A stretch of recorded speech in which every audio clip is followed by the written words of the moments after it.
And we're back, everyone. Hey, how you doing? It is January 25th, 2023. We're coming back at you for another episode of the Average J's podcast. As always, I am Jay, Justin Ruiz. And I'm Jay, Jeremiah Francois. So, starting off, we have a bunch of world slash entertainment news. I feel like typically we're not too heavy on this category, but this time around It's it. You can say it's weird. It's a little bit weird mix. yeah, but we have a lot of things that happened this past week. It's an So amalgamation of weird. yes, it's a mountain. It's a mountain of weird. A I see the segue coming it's a a mountain of mile weird. away. You see that segue? Yeah. Just like our favorite mountain, Mountain Dew Baja Blast specifically. So Mountain Dew, the legendary soft drink, has partnered with Houston-based hot sauce shop iBurn, and it is hmm combining hot sauce blends of tropical lime taste of Baja Blast and fiery habanero peppers, green chilies, and tomatillos, as well as jalapenos, to bring forth the one, the only Mountain Dew Baja Blast. So this is happening. It's a thing. So Mountain Dew is typically kind of weird, right? So they like to do Yes. weird things. So they did, what was it? The fruitcake flavored Mountain Dew Fruit Quake, I remember this. the Buffalo Yes. Wild Wings Mountain Dew Legend. They came out not too long ago with the boozy hard Mountain Dew Baja Blast. They re-released Mountain Dew Pitch Black, which is like this super dark purple soda, and then Mountain Dew Flaming Hot, which is like their spicy. That is just rock salt going through your body. That's what you said, dark purple, and I immediately thought it's uh, just sugar. yep. No, there's no water in there Mm-mm. involved to Not at all. save a life. Nope. I think the one cool thing, just to take it back a bit, the one thing that, and also I was a kid with the virility of immortality, if that made sense. When Mountain Dew created, I forget the flavor, but it was like an orange soda promoting Halo 3. When Halo 3 dropped, they had Hmm. these six, it wasn't six, it was the 12 can sodas. Me and my cousin would go on the hunt, every bodega, trying to get these. We would get them in packs, and we truly believed we drank those and we would win matches. I think So, it's most likely a placebo, but it worked. so this time around, unfortunately, you will not be able to go to the bodega and pick this thing up. So Yes, you won't. they're only creating 750 bottles, and they're not planning to sell them in the stores. So everyone will have a chance to score a bottle. They just have to go onto any social Yes, media platform the or contest. their contest website, which is just mountaindew.com/slash Baja Blast Hot Sauce, now through February 8th. And then you can get the details for whatever you got to do to sign up for one. Only Yeah, 750 bottles. So that means these things are going to be crazy expensive on the secondhand market. yeah, yes, 100%. Oh, and I'm just seeing here they partnered with NBA star Joel. I'm pronounce it. Correct me if I'm wrong. Joel Embiid. Um, Embiid. Embiid. Yeah. But yeah, that's a collaboration we're doing. But then you did mention the iBurn part. Um, why? I'm just trying to see why is he a part of it? Does he is he someone that likes hot sauce a lot? And I get yeah, but I didn't think it was to that level. Now, if they would have said hot ones or something, then okay, that yeah, makes sense. that would have made But sense. Yeah. yeah, Joel Embiid is. I mean, he likes hot sauce. He's on the 76ers. Um, I For don't those who know don't know, how because I deep know a the little hot. bit about sports. I don't know the how deep his love for hot sauce is, but I mean, hey, I'm gonna congratulations. assume it's deep because he's partnering with Mountain Dew, to with Iburn. Yeah. So I guess they were saying that the heat, I guess, is inspired by the flaming hot line of Frito Lay snacks. Hmm.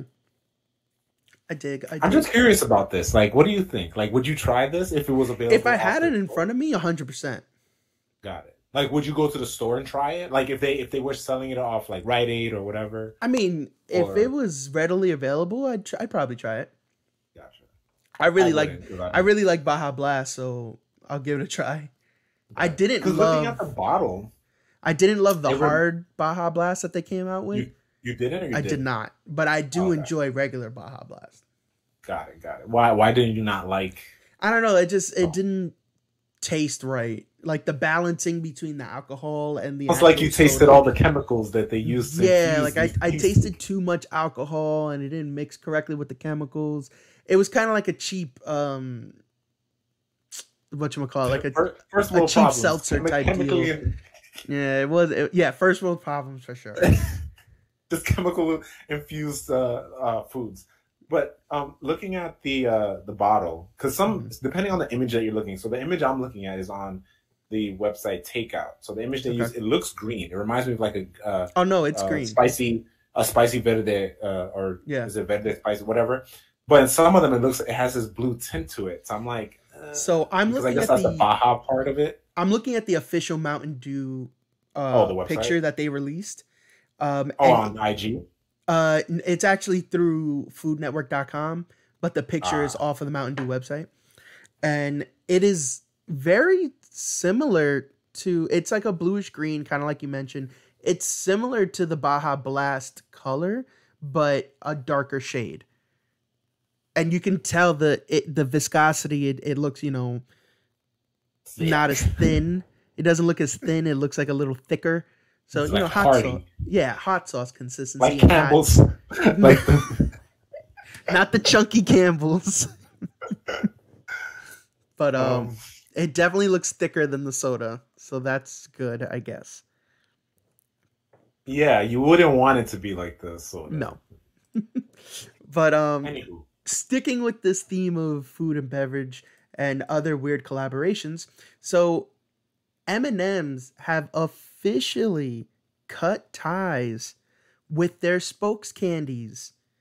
which is crazy. They have removed the mascots indefinitely from its marketing and branding, and instead they will be now represented by Maya Rudolph. So Tell me why you. I really didn't think this was gonna happen. This is kind of crazy. Unfortunately, people just suck, and I was just gonna say that, each but you got time there. they've made a decision, concerning their characters, these mascots, they've always come under fire for like really random reasons, right? They're So anthropomorphic. Why? they're anthropomorphic candies. So one of the biggest ones in recent memory was the green M&M. They rebranded her to be a little more sporty, a little less, for lack of a better word, sexual. She used to wear these heels and give a little bit more of a um Woman at work job, seductive. like a It was like seductive yeah, she was very woman like in office. yeah, it was a very I seductive think of Mad portrayal. Men. Yes. And they've definitely toned that way down. They gave her like tennis shoe sneakers, like Stan Smith's, and now she's a little more sporty. I And guess the then guys didn't like that. yeah, the internet was in an It's like, uproar. Internet was in an uproar. oh, there's a And bunch of weirdos out there. then another one was when they announced the new purple um spokes candy is another female, quote unquote, and they came under fire for that as well. It's such a weird thing, and like they've come under fire of like because they like it's technically considered like a rebrand, and they're like, oh, like why have they decided to rebrand? They're calling the new lineup like the woke M&Ms. Uh, And they're complaining that they're too woke, but I'm like, that's not the point. yeah, Well, it like is, but it's like it's not. Why are you it tackling was weird. that? There was some conversations around how the green M&M might be a lesbian now, and there's Okay. the purple M&M was supposed to be like a plus size obese M&M. It's weird. Like these things have been dragged around every major um kind of news outlet, and everyone's been giving their own take. They're M&Ms. They're pieces of Yeah. candy that they put faces Let's, let's on. just let's Like just stop right there. And yeah. public, listen to us. Listen to me, and then listen to him. Like, We eat these candies. They're not real. And if they are real to you and you enjoy the joy that they give you, enjoy it. But to get mad and waste this energy on candy that just make people happy, which is the point of chocolate, by the way. Chocolate is mm-hmm. supposed to make people happy and not feel other weird things that you shouldn't be feeling for these candies and getting upset at it because they're portraying things. I'm gonna lose myself, but just don't get mad and stop wasting your energy on that. That's all I have to say. And enjoy your candies. Enjoy your M&Ms. Yeah, Eat them. just take it for what it is. Who cares? Like, why is this? Why do things have to have this political agenda or anything? All they did was Exactly. try to give them personalities for marketing, so it's a little more personable. That's it. There I was enjoy no, the commercials. My favorite one was the Santa one. The yeah, Santa like, one. yeah, the one that they What? play around the holidays Every every year. yeah. I love it. I like the movie theater one where they're Oh, that all one's when dope. they do like different movie tropes. Um, but it's so unnecessary.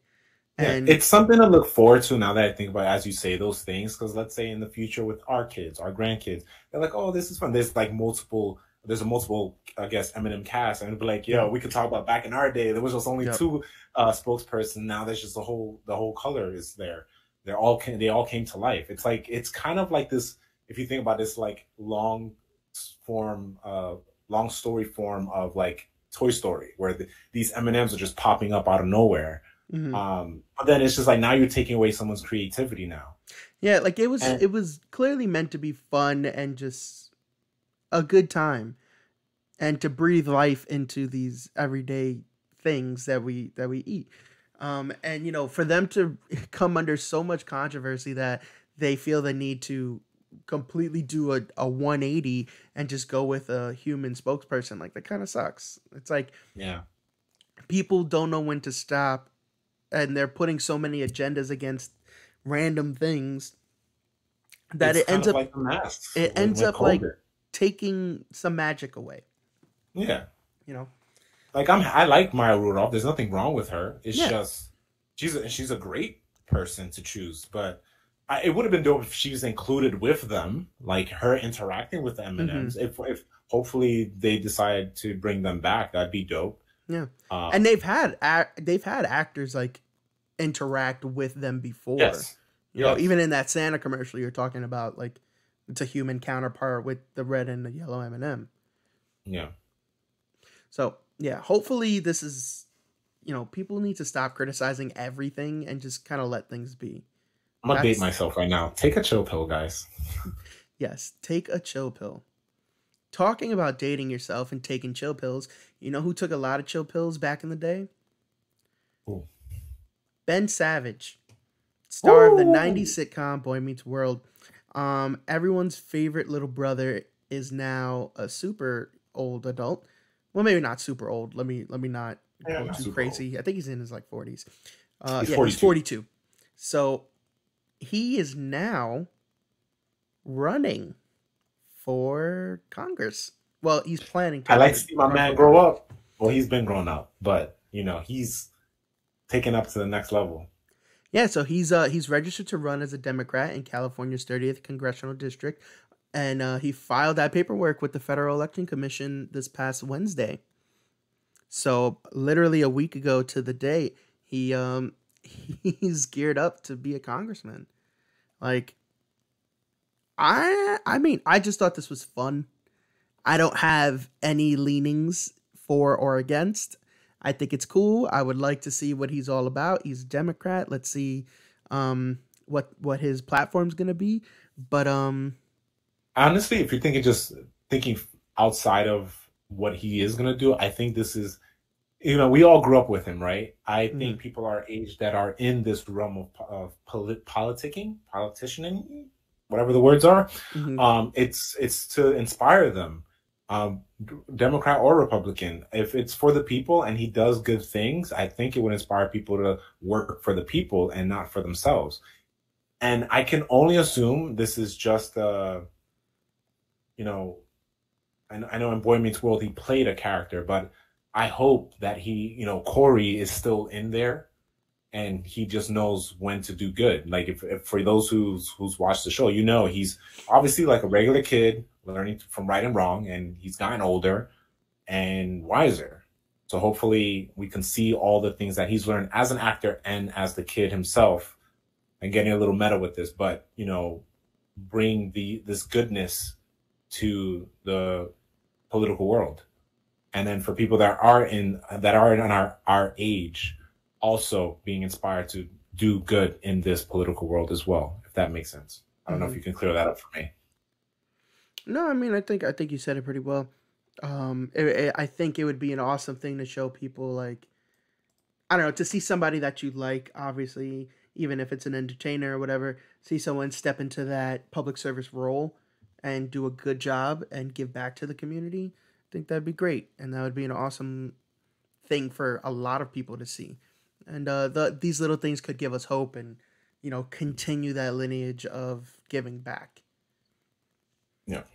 So now on the complete flip side of that coin, unfortunately, big companies have been executing some layoffs this past year. And most recently, the biggest one was last Friday. Google sent out a massive email to all of its staff saying that it will lay off 1,200 people from its workforce. So the U.S. layoffs are gonna happen immediately, and in other countries the process will take a little longer, just due to the local laws and practices. I don't think anything has been shared in the term of like why. In all honesty, it's and it's not just Google. Like a lot of companies, like even in Apple as well. It's not like, so I work, for those who don't know, and if for those joining us, I work in retail, Apple retail, in the Genius Bar. But Apple has laid off as well, but people in the, I guess, customer service, but like, I guess, overseas. And I think you said the same for Google. It's throughout the world. So it's international.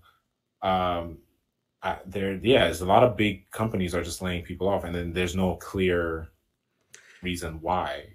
Yeah, in the memo, the CEO even said like they've had unprecedented growth within the past 2 years, and I have a feeling that this growth, quote unquote, is due to the pandemic, they just were hiring people left and right to execute different functions that typically would be in-house, right? Yeah. And now that this has slowed down dramatically and people are on site again or hybrid, now that they're seeing a lot of redundancies.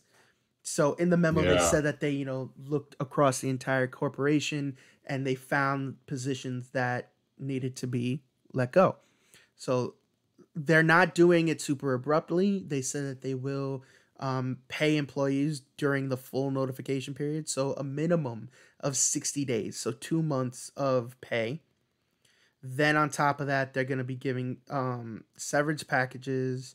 They're going to be paying all 2022 bonuses and remaining vacation time. They'll offer 6 months of health care after, until whatever former employees get back on their feet. And outside of the U.S., all of these were for the U.S. employees. Outside of the U.S., they will continue to support employees in line with the local laws and practices. So as much as they can do, they will do. Yeah. I mean, it's that never... makes sense. It's never great to hear that you're getting fired, but at least they are taking responsibility and keeping their employees in mind with this huge shift and helping them out, for the foreseeable future. Yeah, that makes a lot of sense because, like, when and speaking from my own experience, when we were on lockdown, some of us that were in retail had volunteered to be customer service over the phone. I wasn't one of them, but because I didn't have the room. But a lot of people overseas were the same way, and some of them were not Apple. Especially, you said the key word, in-house. Most of these, I guess, groups weren't part of Apple. They were, I guess, like a hired. I don't want to say a hired gun, but like contractors or something. Thank you. That was the word I was looking for. They're contracted, so it makes sense. Yeah. But at least they're being taken care of, and that's the key thing here. Yep. Now, sticking with this theme of, Lawsuits, I get it's not technically a lawsuit, not right? lost, Because it is money just being gypped off, gypped off, really gypped grinding off. some gears at some news. This one I think is where we enter into the weird. Yes, you. This is the Go one I ahead. brought You know, up. you take this one, Jay. So, everyone, I know you guys love the Black Eyed Peas, and when you think of Black Eyed Peas, you think, let's get this party started in here, or My Humps.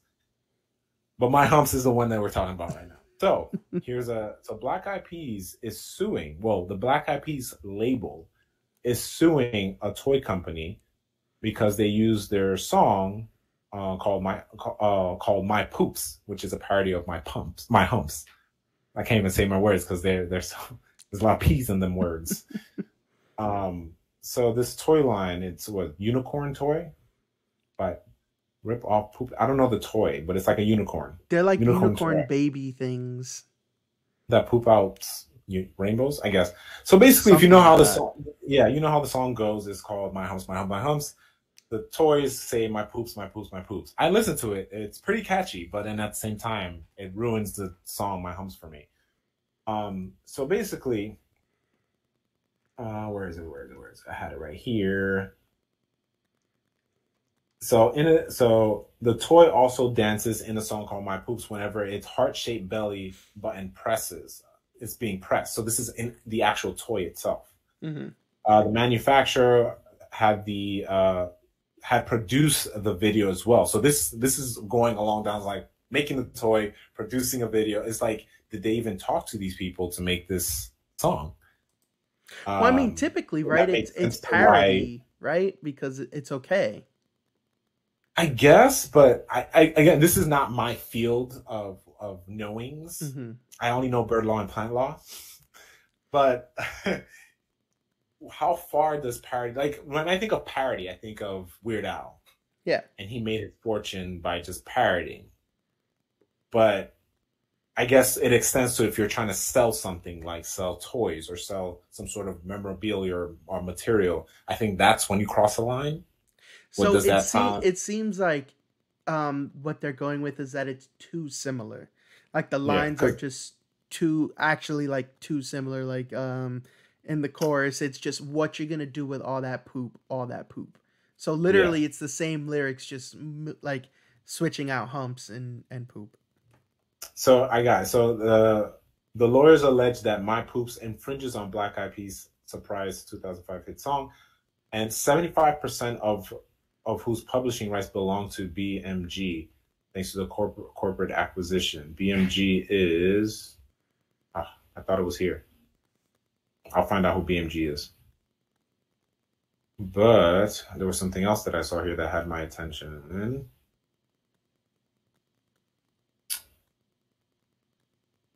Oh yeah, it's literally what you said. The title of the song infringes on My Poops, which is obviously play on the name of the copyrighted composition My Humps, which is what the lawyer said. Yeah.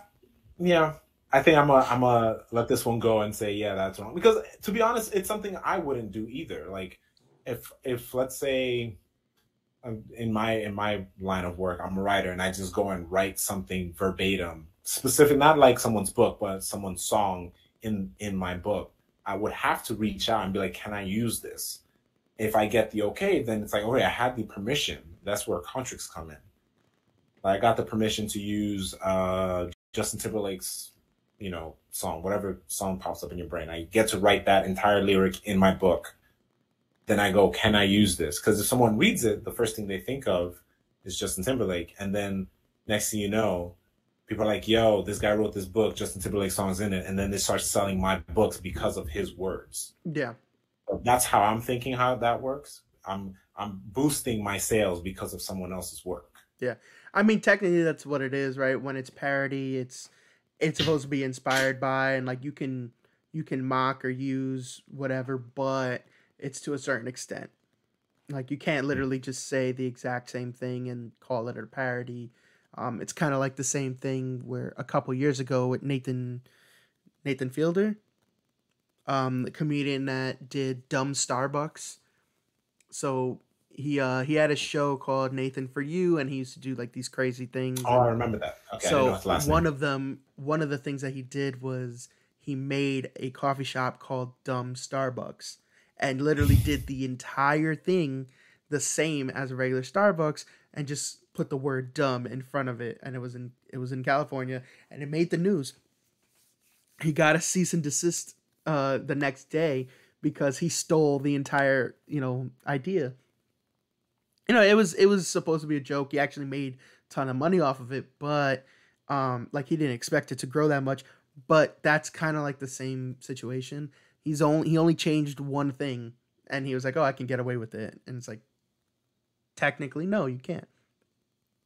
But then you see, my thing is, if it didn't make money, they wouldn't have said anything. I think it's one of the things Yeah, when you start getting that recognition, it is all about the money. absolutely. America is one big company, so you start messing with someone's money, they want that piece, or they want you to stop. So Yep. I guess so. I would agree with this. I wouldn't want people infringing on my poops. I mean my humps. Keep your hands off my humps and my poops. So Yes, I don't want to be cloned. So, sliding on down to our last topic of this section here, sticking with tremendous amounts of money to be made, Justin Bieber has sold his publishing and recorded music rights to Hypnosis Songs Capital. So, this was a deal that was announced on January 24th, and it included his entire back catalog, 290 songs released before December 31st, 2021. So Hypnosis Songs scooped up 100% interest in Bieber's publishing copyrights, the musician's share of the royalties from his master recordings, and even a more nitty-gritty royalty known as neighboring rights, which is any time a song is being played publicly, like at a coffee shop. Um, this is all coming off of Rolling Stone, by the way, this article. Um, so the deal was valued at about $200 million. They didn't release actual numbers, but this is what it was valued at last month. And apparently, this was 100% Justin Bieber's, idea. Scooter Braun, his longtime manager, released a statement saying that Justin made a decision to make the catalog deal, and they quickly found the best partner. And the deal was done. He made a cool 200 million in one stroke. You know, so So when he makes new music, is it it'll be automatic? his. Oh, okay. It'll be his because he sold just the back catalog. So everything he's done up Everything until that point. before. Yeah. Got it. That makes sense. And then if he wanted to, he can be like, here's more. Hmm. But anything he makes going in the future, all the rights and monies and gold goes to him. Yeah. So I mean, Okay. if you think about it, it's insane. He's only 28 years old. Yeah, that makes me feel like poop. Yeah, like he's 28 years old. I mean, he's had crazy issues like with health and being in the public eye and all this stuff, and he's still been making music throughout this entire time. And I guess, he's made millions upon millions of dollars. And at this point, he was probably like, you know what? I just want one big score. Like maybe this is a reset button for him. And he made 200 million in one, like I said, in one fell swoop. We'll see what he does too. Like if he has this like pivot in career, like for some people, like not that I judge them, but I feel like some people stay in certain, unless that's all they can do. Some Hmm. people stay in the realm of specific art or job or career, but they don't change. Um, like for example, I think of like that's why I love Donald Glover so much because he can just do anything, and Yeah. that's what I want. That's what I'm aiming to do. I would be really interested in see what Justin Bieber does. Not that I was a big fan of him. I've never hated him. I was just indifferent. I was like, oh, he's doing his thing. He's doing his thing. But I would be paying attention to him more when I see him do something different. Um, Same for like Kardashian. If she ever did something different other than what she's doing now, I'd be like, oh, what is she doing? But now she's still doing the same thing that I don't care about. I I mean, think she seeing is Justin Bieber, she's a, a whatchamacallit, a lawyer now. I guess, but whatever. I have to see something else. But I am interested in what he does. If it's still music, there's nothing wrong with it. But I would be interested to see if he did something different, like he gets into acting, or he decides to write a book or a memoir. I don't know. I'm sure he has books somewhere, but No, like I absolutely. don't. I would definitely be interested in that as well. Tell me more. You know. Yeah. Yeah, I wanna see his side. I really want to know what the I guess like why now? Like what prompted him, to do this? Like what was on his mind where he was like, "Oh, I have to get this done and I want to, get rid of everything up until this point." I think it's kind of like that thing too, where like I remember when he had that little health scare. I Yeah. think it was in the summer where half his face was like paralyzed. Yeah. Like he was supposed to be going touring, but he had to stop because of that. But I can imagine when he did it again, he was like, it's just too tiring. He just wanted to stop. That's usually how musical artists makes their money. But it's like he probably was just like tired of it. Again, that's just me assuming, but he can do whatever he wants now. He has to top of whatever he already has. So it's like, Yeah, he's definitely fine when it comes to financials. yeah, finance, he's fine. Now for his mental state, I think he's gonna go on a walkabout of life. Yeah, maybe. So, with that being said, we're going to switch gears to TV and movies. So, before we get into some heavier topics, we have a nice little cool one. Jay, if you want to take the lead on this one, Ah, yes. while Yes, I yes, ride shotgun. yes. You guys will get the joke in a second. All right. So for those listening, I'm sure most of you listening are around our age. You guys are fans of biker mice from Mars. That's like a word. It's not like TMNT, like it's biker mice from Mars. To be honest, I rarely saw any of these episodes when I was a kid because they came out when I was just a baby. So like the reruns, I probably saw a few. Mhm. Speaking of the show, it's coming back. It's being renewed.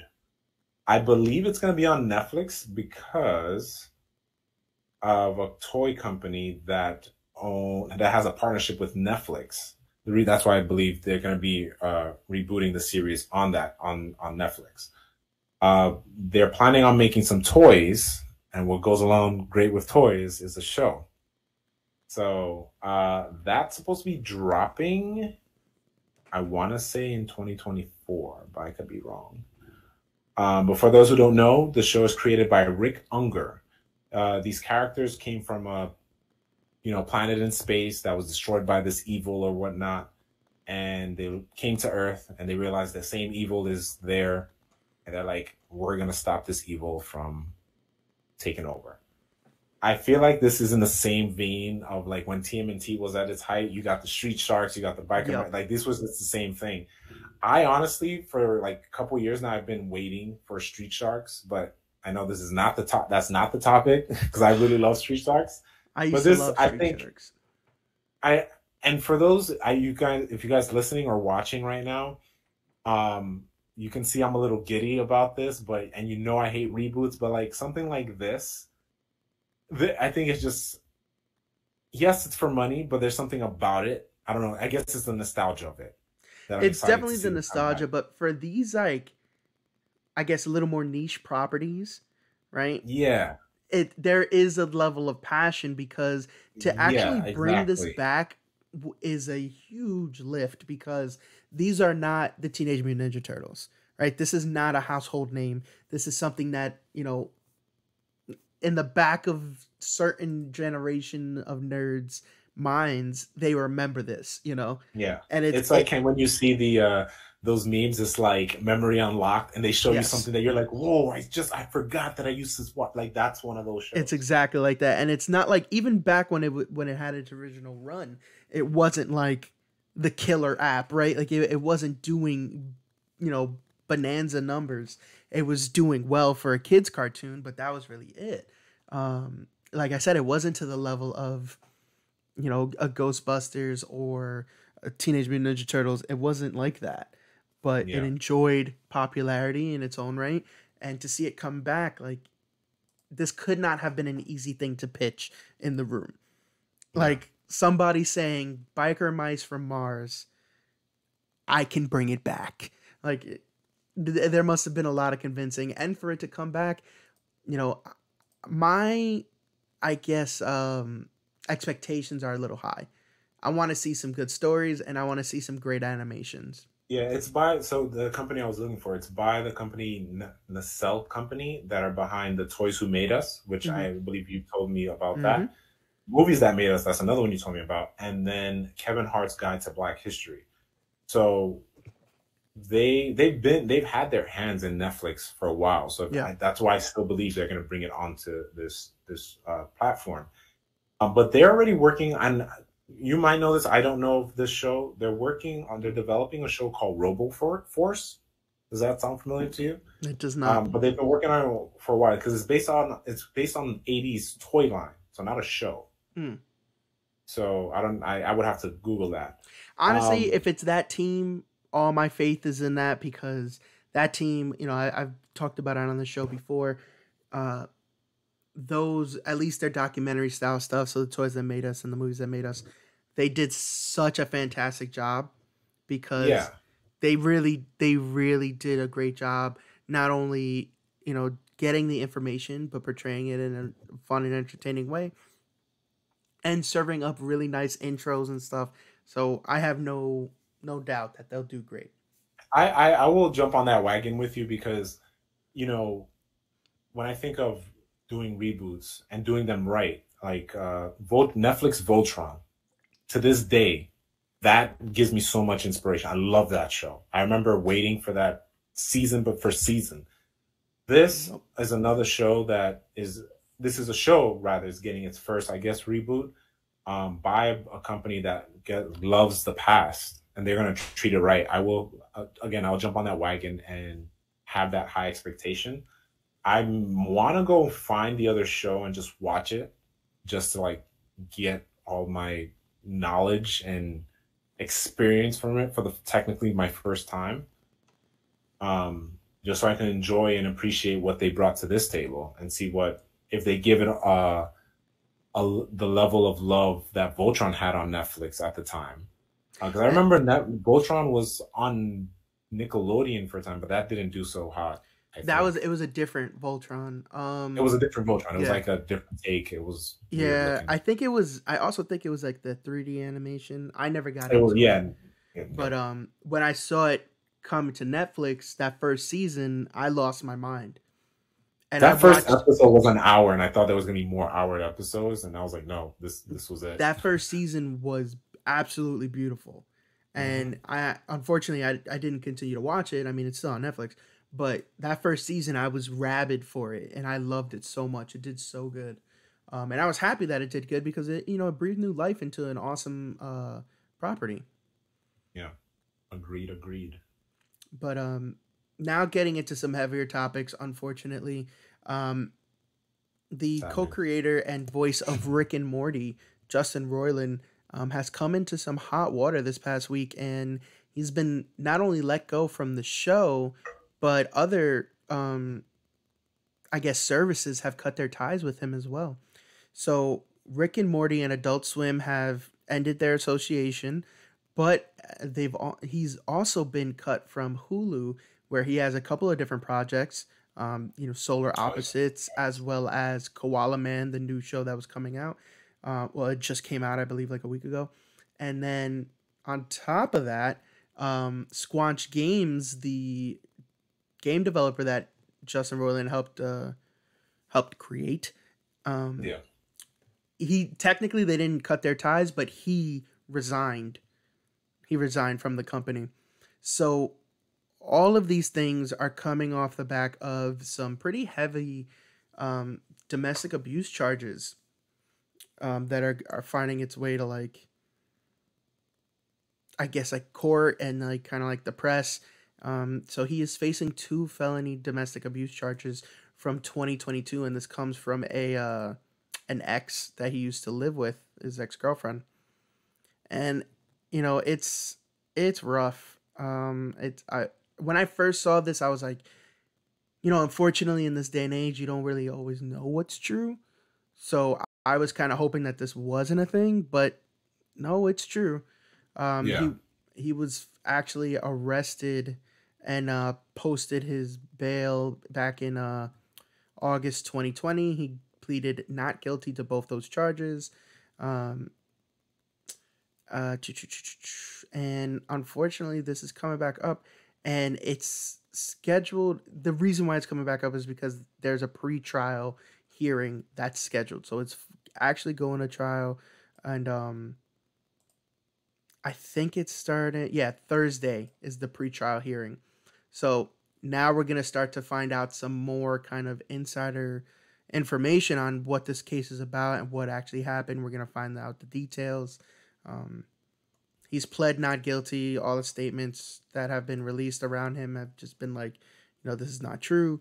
But with something this heavy, unfortunately, comes some consequences in this person's life. So Adult Swim and Rick and Morty, they tweeted out saying that they ended association, but Rick and Morty will continue, with Dan Harmon being the sole creator, credited now. Um, they are signed for 10 seasons, so it's going to at least remain for 10 seasons, and then I guess Adult Swim will reevaluate. They're currently working on season 7. Um, Squanch Games just released High on Life, which was a massive release for them on Xbox Games Pass. It got a lot of press, a lot of good press, and they released a small statement just saying that Squanch Games is committed to creating an inclusive and supportive work environment for our team. So we don't publicly disclose personal matters, and we stand by the decision we made in 2017. In 2017, they're citing here that there was a sexual harassment lawsuit by a former employee of Squanch Games, but it was settled out of court. So they are sticking by Justin Roiland. Well, sticking by their company and not releasing any details. Justin resigned prior to all of this hitting, the news waves. So there's nothing else that could really be done at this point. Like I said, Hulu also dropped them. Disney owns Hulu, so that's not a big surprise there. And both of his shows, Solar Opposite and Koala Man, are expected to go on without him. And they're already talking about recasting for the voice acting roles of Rick and Morty. I believe he was the main voice in Koala Man, as well as Solar Opposites, and those will be recasted as well if they continue to move on. That really Hulu. sucks when you're riding high on all this, I guess, success, and for something like this to come to light. And again, not saying it shouldn't have come to light, because you always want to do right, depending what the issue is. And you said it earlier when you said, your initial reaction was like, "Oh, I hope this isn't true." A lot of people will have that same initial reaction and then believe that it's not true, and then side with him, because then it gets into the because he's a man, women shouldn't are telling lies. It gets into that's a whole other conversation. Yeah. But what I'm trying to say also is, for someone, again, I don't know the man's life, but someone who's chasing some clout, doing his project and stuff like that, trying to make it big. You think you shouldn't do anything bad unless it was a mistake, like do any like bad things, like hypothetically, let's say someone's trying to make it big and they do a hit and run, and that's never brought to light till 20 years later. Like, yeah, you had a hit and run, and then your whole life comes crashing down because of this mistake you did in the past. Again, I hope he takes it with grace and then owns up to whatever he's did, and then it's like, kind of like own up to your responsibilities? No, I lost the word. Take responsibility for your consequences. Thank you. I think that's what you're trying to say. English was not good today. But it does suck, because a lot of people, and look, I haven't done anything bad on my end that I know of, right? Like, I haven't done anything, but I would hope that like one day I'm I guess famous, or just where I want to be, and then someone doesn't just make things up, because that's also a thing too. Yeah, that could ruin someone's life. Yeah, and unfortunately, when you get into the limelight, there are instances where um, allegations will come out and they're baseless. Um, Unfortunately, there are other instances where people that we hold at high regard, show their true colors and they do things that are unfortunate. And Yeah. right now, there's not enough public knowledge and there's not enough information that has made its way outwards for anyone to really kind of make a make a informed opinion. Yeah. Yeah, we saw this kind of thing with other people like Johnny Depp, right? He Yeah. won the Amber Heard case. He won the defamation suit. It came to light with a jury of his peers that it was not what she was saying. Um, and his career for a little bit, his life came crashing down, and then you know it was great that it actually got built right back up afterwards. But we saw how much damage it happened to Johnny Depp, and he actually didn't do the things that were being said. Why? Where there are other instances on the flip side where someone like Bill Cosby, we hold him in such high regard for so many years, and then it comes out that he was actually a terrible person, did a Yeah. lot of bad things for a long time. And you know maybe selfishly, I don't want Justin Roiland to be that guy because I do Yeah. enjoy his work. But if he is that person, I do want justice to be served. Not only because it's the right thing to do, but because the person that is I guess leveraging these accusations against him, they need closure as well.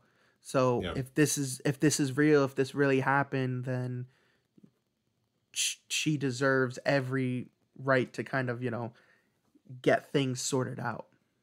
Yeah. I do agree with that because all these people, and it sucks because I said it before, like you would think you shouldn't behave certain way when you're Yeah, in this limelight, but then sometimes people have a power trip.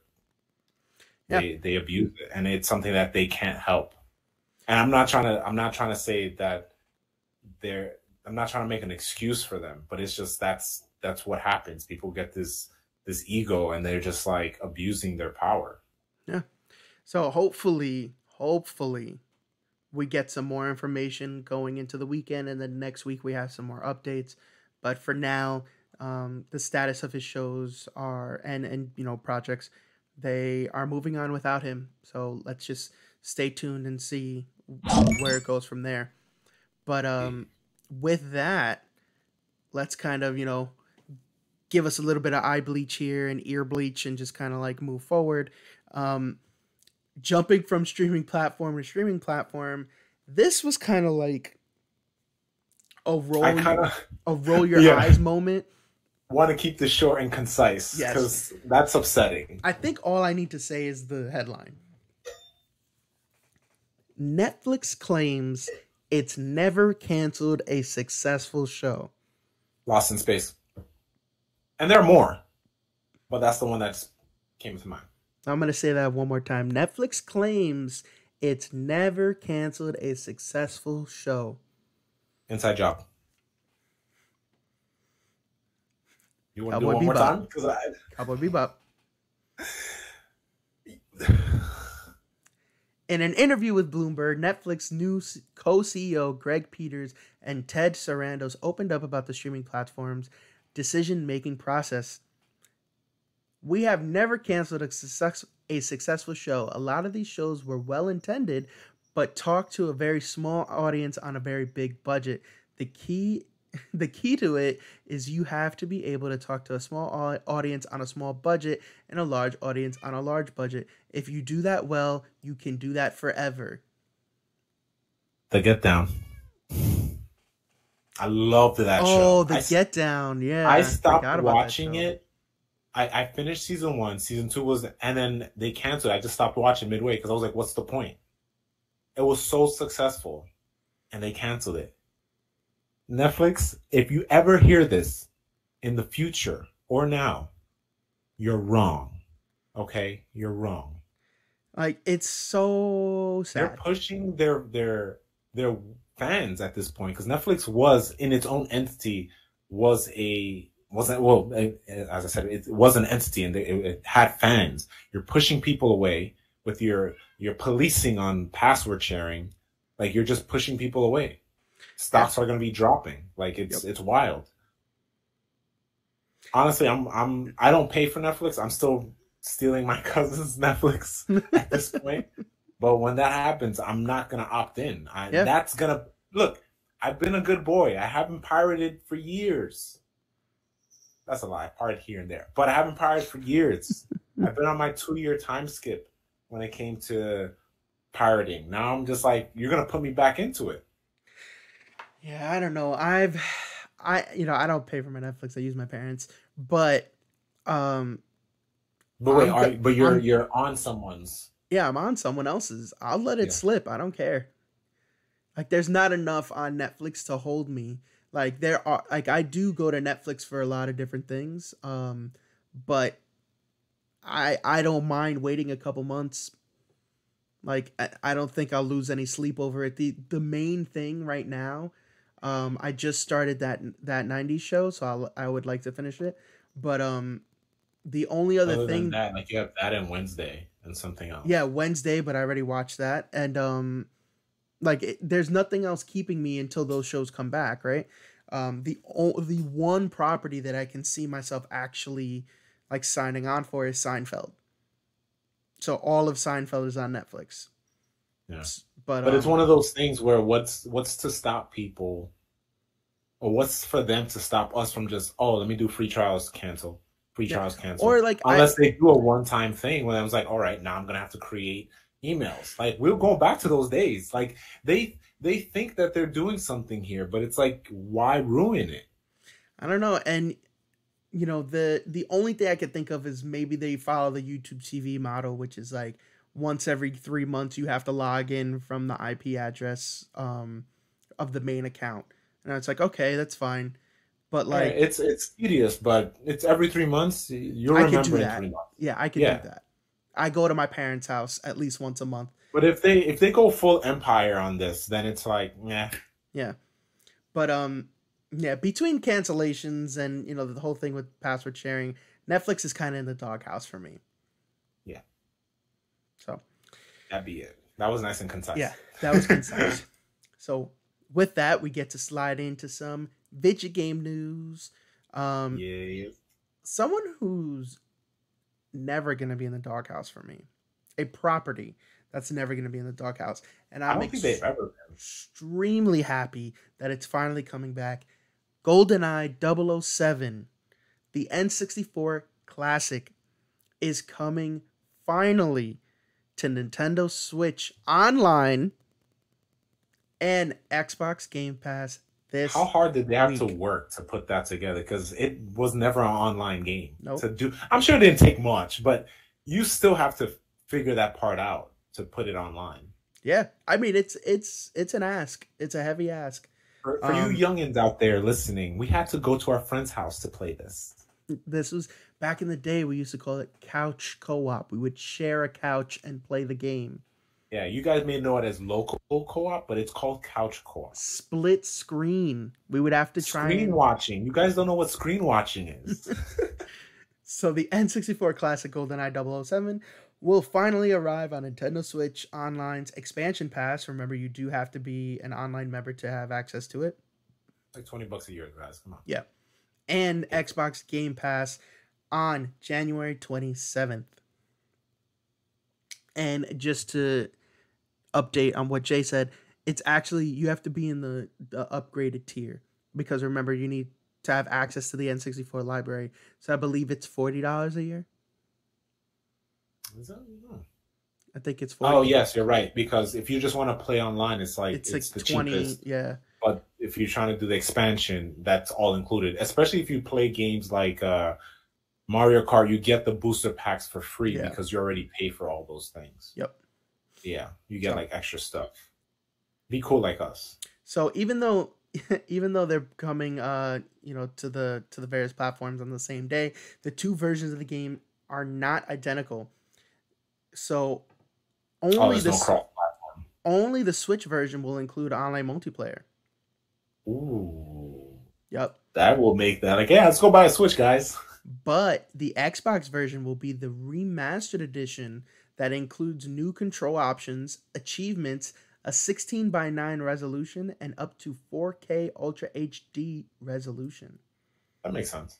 I totally understand that. So I actually really like that model because on the Switch you're not going for 4K gaming, so it wouldn't make any sense to boost it that much. But to True. have it a part of the online pass and integrate online versus matches, that's dope. And then you go to the Xbox version and it's fully remastered. That's pretty cool. So I really like how they differentiated the versions there. But Yeah, I gotta go check that yeah, out. so everybody, I'm gonna just turn it on and leave it on the menu just to listen to the music. Like that's yes, I used to do boom, that. boom, yeah, all that stuff. I can't do it really good. I can't wait. I can't wait to throw mines and blow them up with my watch. Yo, I used to do that all those the were time. fun. So January It used to creep 27th. me out because I used to roam the maps by myself. Mm-hmm. Because I think when you play with other people, it's scary because it's like there's one person. Look, it's manhunt basically. Yeah. And when you play the story by yourself, it was like, oh, I'm by myself. But I was a kid. I was freaked out. But now I'm a grown person, so it's okay. Can't wait. So again, January 27th, if you have a Switch with the online expansion pass or Xbox Game Pass, get 007. More days. So for the last bit of information, we covered this couple weeks back, maybe a couple months at this point. But Xbox and Bethesda finally had their developer direct, and just wanted to go through what we saw. It's not a lot, but there is something for everyone, I think. So Minecraft Legends, it's a spin-off of the ultra popular sandbox survival game. Legends is perhaps unexpectedly a multiplayer action strategy game. So it will have both a narrative co-op mode as well as a PvP mode with procedurally generated environments. So they showed a look at it. By the way, everything I'm referencing here is coming off of Kotaku. So if anyone wants to go check it out there. So they did have an official gameplay trailer that they released. It's also on Kotaku as well as YouTube. Forza Motorsport, we got a deeper look into it with a trailer. So they showed off very, very pretty footage off of the game. It's expected to arrive this year. There's no finalized date, but man, if you're into driving simulators, this is as real as it gets, before you actually get into a car. It looks pretty amazing. They're expected to get more realistic physical behaviors with improvements to the suspension and the exhaust. Remember when I showed my dad? I think it was Forza 5 because it was on the Xbox One, and I was like playing, and I was like, and I like let my controller down. I left it down, and I was like, "Oh, is this a real car?" And he was like, "Yeah," and I was like, "No, this is a video game." And he was like, "Oh," he's like, "Wow, this has gotten better," and I was like, "Yeah." So the presentation focused around the finer details, right? So the visual flair, including detailed dirt, damage, and battle scars that will build up on your digital cars, as well as the extra detail added to the game's dynamic time of day and trackside vegetation. So they're really just building out, the environment as well as like the base models of the car, like what they're going to look like, how everything's going to interact together. For simulator games, I mean, this is a slam dunk. It seems really cool. I mean, I haven't played a Forza in forever, but it looks really, really pretty. And if I had an Xbox, I would definitely get this game just to look at it. Yeah, it's something I did too. Well, I think I got it for free or I got it on a discount. At the time, Forza 5 was out and I just got it. And it was just something like, it's not for me, but it's something to just play and just drive. Just drive. So a big surprise was the announcement of Hi-Fi Rush. So this puts players in a role of an aspiring rock star with a rhythmic robotic arm who kicks butt on the beat with a flying V guitar. So it's a rhythm-based kind of like fighting game. Is music games coming back? That'd be dope. That would be dope. And the coolest thing is it came out right then and there. and went straight up on Games Pass. Nice. So we got that. It also looks like it has a very like cool cell shaded, colorful art style. So anyone into like indie games, I think this is right up your alley. Like it has that kind of indie game look and feel to it. But I saw some stills and video clips of the first 20 minutes of gameplay. Looks pretty cool. Takes place in like obviously like a futuristic world with like corporate overlords and robots and stuff like that. So rhythm action game, go check it out. Then we also got will overload you though. Saw what I did there? Yes, I did. Save it. We also got Redfall, the new game from Arcane, the studio that brought us Dishonored, Prey, and Deathloop. So it's an open world sandbox FPS with 4-player co-op. So with some friends, you'll wield appropriately gothic firearms to take down oodles of blood-sucking vampires. So it looks cool. Left 4 Dead with vampires is how it's being described, and it's expected to come out on May 2nd of this year. Very dark game, like, what is it? Motif, like everything in it, the art style, it's very dark, gothic, vampire stuff, really hits it on the head there. We also got an expansion coming to the Elder Scrolls Online called Necrom. It's a brand new class. There will be a brand new class called the Arcanist. And then some terrestrial and extraplanar, so other planets, adventures as there's a new peninsula to explore in the Mushroom Kingdom of Morrowind. So, pretty cool. I mean, I'm not into Elder Scrolls Online, but this is for people who are. There's more stuff coming your way for the PC blockbuster. So, beyond that, we haven't gotten anything else, which is a little upsetting because we did think that we were going to hear about Starfield. You know, I spoke about it last time when this news broke, and nothing. It's what dumb thing I heard? It's what? Most likely a rumor. So you know why I got an Xbox One? Remember when I used to always say why I was getting an Xbox One? No.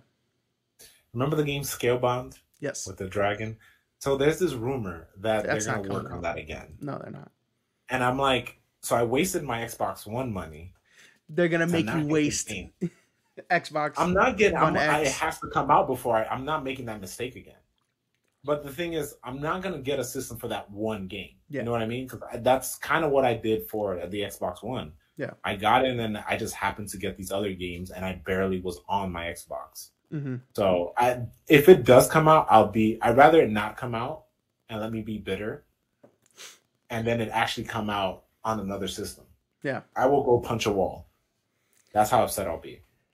Well, I guess we'll see. And like I said, Starfield, no word on it. It is supposed to come out in June, but we've gotten nothing. So nada. Hopefully we hear some news on that soon. With that, we've wrapped up the subjects for today. So let's get into our other wrap, the weekly wrap. Jay, what have you been watching, reading, or playing? Watching. I did slow down on Smallville. I'm listening to the podcast for the second episode of Smallville with Talkville. Shout them out. And if, you shout them out, they got to shout us out. I'll somehow get into their realm. What else? Watching How I Met Your Mother. Watching some animes here and there. I did watch something recently. Oh, randomly. The Christmas movie I was talking about that I would watch every year was Tokyo Godfathers. Remember when I forgot what it was? That was it. Because it popped up. I was like, that was a good movie. But yeah. So I've been I wanted to rewatch Tron for so long before the news with Jared Leto. But then I was like, it's still fresh in my brain. That's how much I love that movie. Legacy or original? Legacy. I don't know. I've seen Tron 1, but I just don't remember as much as Tron Legacy. Yeah. Even the animated series was so good, but unfortunately got canceled. It was on Disney XD at the time. what's this guy's name who voiced him? Who's Frodo Baggins? Elijah Wood. Elijah Wood voiced the main character. Oh, that's cool. That was a good show. I would say watch it, but then what's the point, you know? Unless they brought it back, they could if they They wanted to. They could could if bring they it back. felt like it. If this new movie does well or gets some sort of traction, they decide like, hey, we're gonna continue this, kind of like they did with Star Wars. Yeah. But Star Wars is a bigger property, so I mean, Tron's uh, pretty big. You know, they're doing all the revamps to the park, and they're including Tron there as well. yeah. So The two Olivia Wilde and whatever that guy's name, I forget. They have to be back. If they're not, I'm just not they gonna have to. And Jared Leto should be the villain. I think he would be great at that. But I'm pretty sure didn't Olivia uh, Wilde say like she didn't want to do it again? they weren't approached. Oh, okay. Yeah. But she didn't say yes or no. So that kind of makes me feel like they're They need to do and it. yeah, because then we'll wait and see. I did watch Princess Mononoke again. Finally, Nice. it's I haven't been seen that so in long. years. Yeah, I think before high school when I saw that movie. But I watched it again. There were a lot of scenes that stayed in my brain that I remember that stuck with me. Such a good movie. Um, Better than Avatar. Um, but I understand James Cameron is an anime nerd. Of course, he's going to take inspirations from a lot of animes, especially that one. But it's so good. The music was so good. uh, Reed Kratz said, "Better than Avatar?" Question mark. Yes. I'm gonna say yes because it's In Hayao terms of Miyazaki. originality, the first Avatar, yes. I mean, you know, Yeah, I'm only going off the first Avatar because I haven't seen the second one. when it comes to And originality and writing, I think yes. When you're talking about animation and stuff, then first Avatar will definitely beat it out. But the but then, forget the CGI aspect of it. okay. It still was like pushing boundaries at the time Oh well, when it came yeah. to I mean, drawings. yeah. All those details The was 2D animation was yeah. insane. I mean, even for now, the Studio Ghibli stuff, It still holds really up. good. Like, Yeah. for those that are interested in watching it, um, it's on HBO Max and it plays in Japanese. So it's like I was like, oh, I'm surprised it just started out in Japanese. It is Japanese only. So for those who are to the T subbers, you're welcome. But it really holds up. It gave me a little bit of nostalgia. Again, this is the second time I've seen that movie, but like I remembered every detail. I think that's something that seeing it once for the fact that it's stuck with me. Like I've seen Spirited Away, I've seen My Neighbor Totoro, Kiki's Delivery Service. I think Kiki's Delivery Service and Princess Mononoke stayed in my head a lot more than the other movies. Not saying that they're better. Mhm. Something about those two movies stayed in my head more. I'm trying to go. I did watch that, so I can go watch some other ones. So I'm trying to do like old and new. Yeah. So I rewatched Princess Mononoke. Didn't see The Wind Rises, so that's gonna be the next Hayao Miyazaki I watch. Gotcha. Then I'm gonna go back. See, I saw Kiki Delivery Service like a year or two ago, so I might watch Porco Rosso for the first time. I've That still might never be seen like Porco Rosso. yeah, like that's all on HBO Max. So for those that are interested and love Hayao Miyazaki, you could go definitely check it out. Still a few episodes left in Final Space. I'm like, I got two left, and I'm just slowly like, making your way to the end. yeah, like I might watch one later, but it's like, Speaking of, we did get a cool little update on Godspeed, Olin Rogers' next project, which me and Jay are credited producers. Yes, we are. Yes, we are. Um, You're welcome, universe. so I can't Us wait for that. alone made this happen. Yeah, us alone and not the other, 100,000 Kickstarters. But I'm stoked that like seeing that image, it just gets me more hyped for the trailer. Not even the show. Like the Yep. show's gonna be great, or the episode's gonna be great, but just for the trailer. I still Um, wish that he would do something with the other show, the other cartoon that he had. The robot one. No, or the the fantasy Lions Blaze. one, Lions Blaze. So the Lions Blaze, it's still his. It's just something that's I do agree. I want him to revisit because a couple years ago, I think he said he was shopping around with it, Yeah. but that was it. And every time I rewatch it, that and Final Space, obviously the before it hit TV, I rewatched those just to reignite the fire in me. I always rewatch that or watch his shorts, which I illegally pulled from YouTube. It's sitting on my hard drive because I have all his like series, and I'm still waiting for his last episode of New Prime. He had shown footage of that, like that behind the scenes footage, and that was like maybe 5+ years ago. Wow. And it's just like, I hope he has all the footage, that he just needs to put it together. Or if he was still filming, I'd be so sad. But I'm like, I would just see a nice gritty Olin Rogers, like just post time skip on that show. But we diverge. I beat God of War. I don't know if that's the last, but I beat God of War last week. Mm-hmm. I strategically gave away a shift, so I had 3 days back to back off. Nice. So I played God of War straight. I skipped a lot of the stuff so I can just beat the game, so I can like talk about it with you. Mm-hmm. And then if I say anything, spoilers from now on. So when you go into, I think it's the world between Niflheim and Muspelheim, the fiery place, Muspelheim. When the two Valkyries show up, I had PTSD. I was like, not again, not again. Dude, so did you? Well, you just beat the game. You haven't done everything yet, right?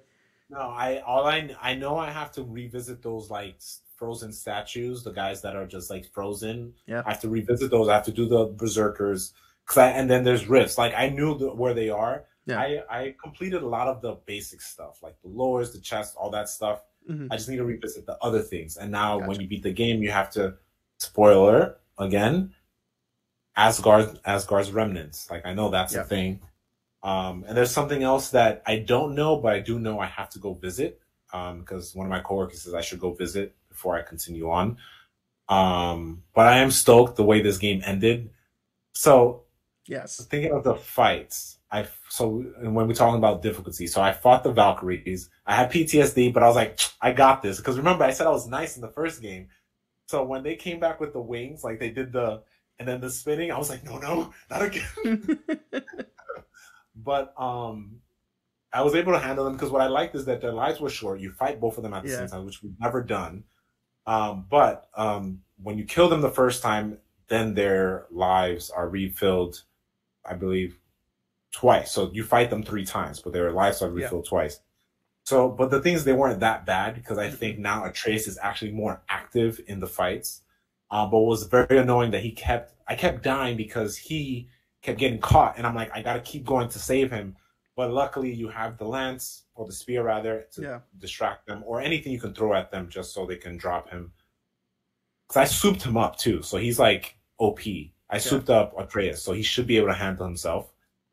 Fighting Thor was really dope. Like fighting Odin was cool and all, but I liked fighting Thor. Yeah, because the Thor battle had way more weight to it, and like physical and literal. Like I love where the point where you have to mash the R1 and R2 when you have to swing the like they kept clashing their weapons. I thought it felt really good. Like I was into it. Yep.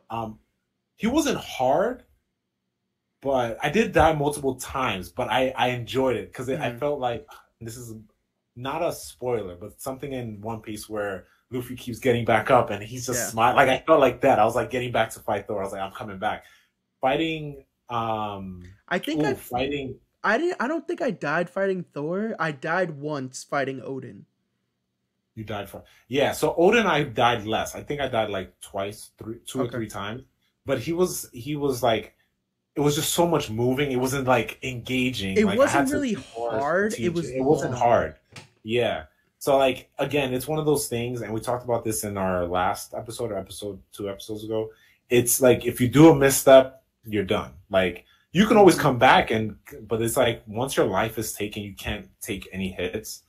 Fighting Heimdall was not annoying, but also it was kind of like a mix of Odin and Thor. Like I enjoyed it every time I died and I have to come back up. Yeah, I I knew I was died. fighting I Heimdall. died like twice fighting Heimdall. Yeah, so I was just like, okay. But I think Thor's fight was one of my favorites out of For sure. everyone's. For sure. Um, but yeah, the way the game ended was great. Trying to think of what else. Just the story was great. Like Yeah. I have no more to say about that. Maybe next week I'll probably talk about other things that I have to get, but then I might try to move on to another game. Specifically, I have to go finish Ratchet and Clank before Star Wars comes out. Yes. So I have basically a month and change. You have a month But and change to wrap up everything. yeah, but I did finish. I did get over halfway in Ratchet and Clank, so I can get there before. Yeah. Uh, Yeah, you definitely Star can Wars. because it's not Ratchet and Clank is not a long game. It's not. Okay, and then reading. So I finished. Did I say I finished The Last Stand last time? I mean, sorry, The Last Fall. I remember I I don't brought think that up so. last week. So The Last Fall was about this soldier, and it's like an own unique solar system. It's not like our solar system. Okay. And there was these two factions fighting. One was like the United States, and the other one's like the Middle East. Yeah. Reading it the first time, I remember enjoying it, but reading it again, it made me think of like the social commentaries on our reality. But then I was just like, oh, this was okay. Like the way the first issue was great. The last issue was meh to me.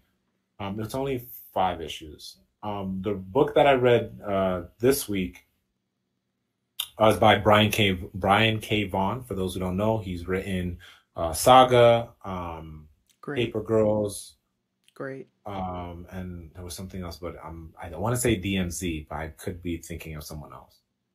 But anyway, the book I'm reading now is called We Stand Guard. I remember initially when I first read it, I thought it was really dope.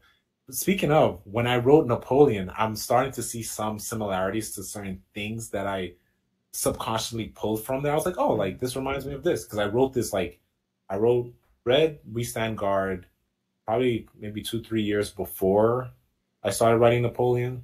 Mm-hmm. And Canada is involved. So We Stand Guard is basically takes place in Canada. The main character you see it takes place in the far future where the United States basically not annexed, they took control of Canada. Okay. They like took over the entire country, and basically there's this villain who's trying to just suppress all these factions, these rebel factions and whatnot. And the main character bumps into this small group, and they're called the 2-4. They're just very small. I forget why they called it 2-4, but there was like 5 of them or 6 of them. They're not that big of a rebel group. They're just different insurgencies. So it's not like it's kind of like the rebels in Andor than Rogue One. Like they're just random rebellions everywhere, but they're not unified.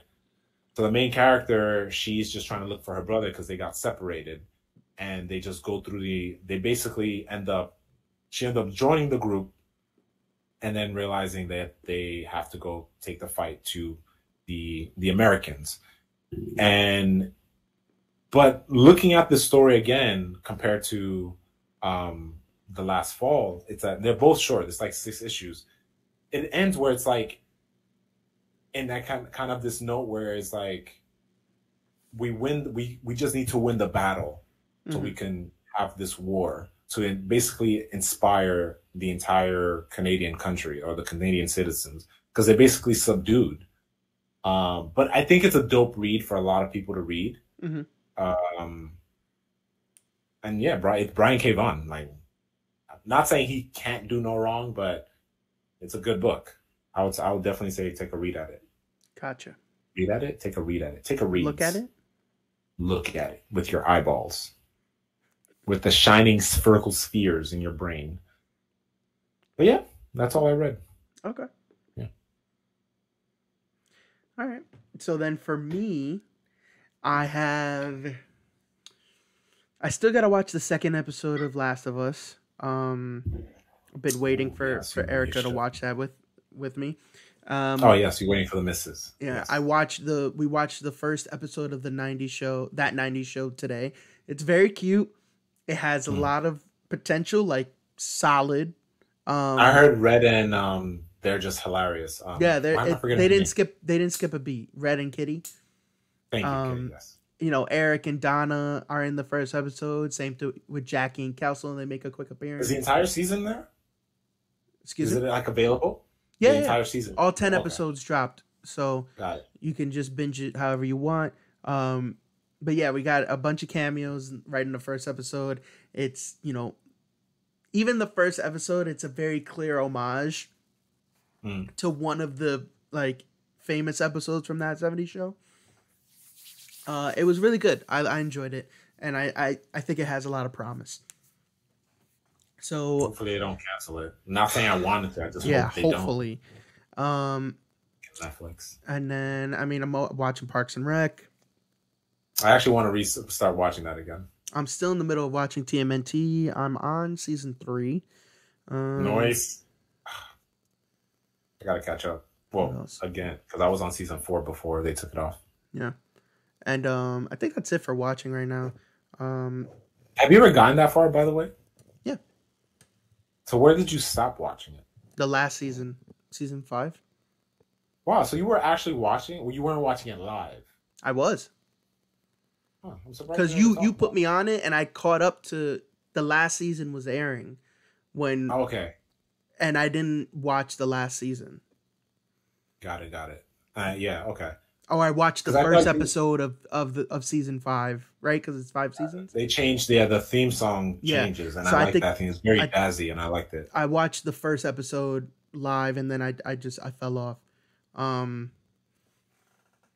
But yeah, so I got to get back on that. I feel like I watched a couple movies, but nothing that's sticking out. The other day I watched a bunch of comedy specials. Bill Burr, Burt Kreischer, and Tom Segura, Joe Coy. Like literally, I just spent like maybe 2 days watching stand-up specials. Jerry Seinfeld's other one that's on Netflix, and then I think that was it for watching. Then no reading, and then playing. I been going heavy on God of War. I literally just platinumed it today. Nice. I did everything. I didn't think I was going to, and then I finished the story, and I was like, I can do it. And I just cleaned up the map. I didn't have a lot. Just a couple of things, like a couple of treasure chests, and then a handful of ravens, and the biggest thing were like the battles. So I had to go. I fought all the berserkers. So this is gonna get into some spoiler territory. Do you care if I say anything For the Berserkers, or for like after stuff? No story, like because there are tidbits of story that you run into. Yeah. But I won't yeah, say like anything like that. there's one where I know I have to go back and save this guy. But like you could have done that during the story, but I just said I'll come back for him. Yeah, there's a couple of things. So. Yeah. Oh, go ahead. So I won't say anything like that. But Yeah. like with the berserkers, they were pretty okay. They weren't too bad, and once you fight one, you kind of get the feel for the rest of them. But That is true. There's a couple in there. Dude, there's one where you have to fight 2 at a time, Ugh. and they're both like, it's not like a Valkyrie situation where their health is low. They're both like They're full full. strength. And then Yeah. there's one where you have to fight 3. That's ridiculous. And so there's one who's at Ridiculous. full strength, and then the other 2 are like mid. Like they're not easy, but you have to fight all 3 at the same time. That one was insane. I had a harder time with the 2, but the one with the 3 is really hard. And then the final one that unlocks after you do all the other guys, that one took me hours. It plays on the Valkyrie thing where Yeah. it unlocks the last one, and I would assume that one has all of their moves or something does. like that, similar in the sense. Yeah. It has all their moves. It's faster. It hits harder. Oh, yeah. It was insane. It took me Did 2 you have any days. resurrection stones? Yeah. It took me 2 days of fighting for me to do it. And I was so like anxious when I finally was there and I did it, because I had died 2 times where he had one more hit where he would have died. But the last time where I finally did it, it must have taken me at least 5 or 6 hours of just fighting him. Your hands are just blood rushed. Just So that was insane. And that was like the hardest battle in the entire game, even with other stuff that you unlock. Like, I won't spoil more story, but you unlock a couple more fights after finishing certain things. And like, I left the very last fight. There's one that you unlock after doing literally everything. And I was like, oh my God, I couldn't fight. So I was just like, I left, did every other little thing on the map, 100% at all the locations. And then I looked up a build so that I could fight the last thing. And then I went in and fought, and I still died a couple of times before. I think I died like maybe 3 times before. So I will tell you this one thing. It's super easy to miss because it doesn't show up on your map. I had to look it up because in Midgard, you can complete everything and it'll say 98%. So there's one little area like off in a corner that you have to literally walk to, and you have to like step up onto a little platform and you walk to it. Yeah. And then a hidden like area unlocks, and that is a mini quest that it's not for the platinum, but it's just there. Yeah. And if you do that, and if you find these objects, you actually get a stat buff. You get a +5 stat buff to every base stat. The items that you have to find is 4. Is it like 4 items? Yeah. Is it where the fire was? Yeah. Oh, okay. I went through that already. Yeah. I didn't. I just need to find them. I didn't even know that was a thing until like I finished out the maps, and then I was like, why is this still saying 98%? Yeah, that's where when you're looking for the Norns, if instead of going right, you would go left and find it. And then I remember I was like, I don't want to go there. I see open space. And then I went. But like, it's weird because that place on my map was already open. It just literally, I didn't walk the extra 5 steps. Yeah. Like to go towards the fire. You could miss that. Yeah. Yeah. So yeah, I did that before I went, and I did the last fight. And that helped. And you had the extra. Yeah, you were like, let me get the extra. I buffed Kratos to the absolute max. Like, with everything, and it was still a hard fight. It's still hard. Like, you thought the Queen of the Valkyries was hard in the first game, dude.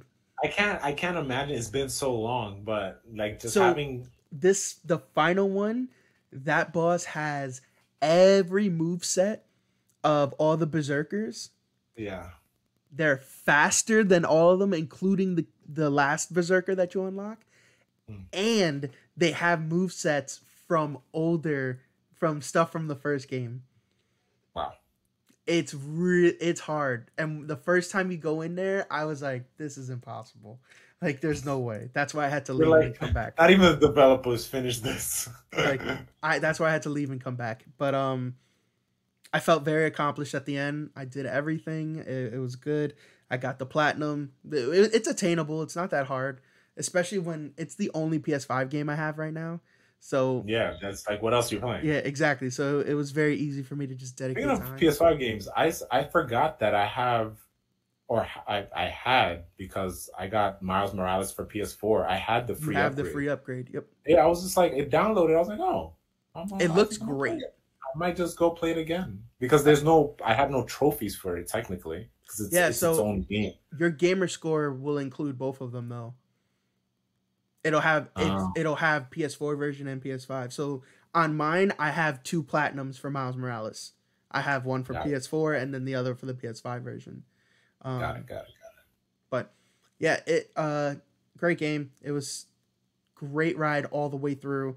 When you get a chance, did you read any of those poems? The one that I read a few, but the one that stuck out to me the most was the Ratchet and Clank one. Yeah, so I didn't even look at them until they have the bookshelf. Yeah. In Sidri's house. And I saw the covers and I saw the Ratchet and Clank one, and I was like, And then I saw the Astrobot one, and I was like, oh snap! So I collected all of them, and I read through them at the end, and I was like, all of these are PlayStation games. Like it was so well done. Yeah, I was telling my cousin that I was like, yo, like there's one. The Ratchet and Clank was easier Yeah, to read because they like because I was playing Ratchet and Clank and I knew the yeah. logo already, so I was like that stuck out to me, and then I was like, oh, so every poem is just a PlayStation game. And it I was haven't. I only read a few. I didn't read they're all of them. so well done, and all the titles are just synonyms of the actual game titles. So like, there's a Horizon Zero Dawn one where it was Mm. like at the place of the sunset with no light or something like that. Like Yeah, yeah. it's really That's cool. Um, that's cool. there's a Death Stranding one, and the last word of the poem is piss, and that's why I know it was Death Stranding. That's funny. So yeah, it was just really cool. I loved it. The care, the detail, the ending of the story was fantastic. The post game content was great. Um, yeah, it was a lot of fun. And then besides that, I've actually gotten back into Animal Crossing for a little bit. I That's think been my people are dead. that's been like my nighttime play. Like if I want to play a game while in bed, I'll just boot that up real quick. Um, I totally forgot I had Pokemon. So someone brought it up. I was like, oh, I I have need to Pokemon. go back. I never finished it. I'm towards the end, but like with the Oh story at wow. So least. yeah, you're definitely ahead of me by an entire game. Yeah, no, I put in a decent amount of work, and I fell off when I started playing God of War. Like that took my time. But yeah, I think that's it. You didn't read anything? No. And I And did text it's you my fault because you did text me about the antagonist. twice. Um I will read that at some point. But with that being said, we're going to go ahead and wrap this up. You can always find us on Instagram at The Average Jays Podcast, on Twitter at The Average Jays, and here live every Tuesday at 9 p.m. Eastern Standard Time. I know it's Wednesday today, but We're not crazy. we had a little bit of a scheduling thing, but we do it every Tuesday at 9 p.m. And then right after the show, we usually go on a really quick, like maybe half hour, 40-minute discussion in J&J After Dark, where we are uncensored, unfiltered, and just the straight dope. And Yeah, that's we just get here. a little raunchy. That's here on twitch.tv/the average Jays. Come chat with us. You can interact with us after the show, during the show, and just have a good time. Yeah. So that is it for today. We're going to wrap it up. And as always, I'm Jay, Justin Ruiz. And I'm Jay, Jeremy Francois. Have a good one, guys.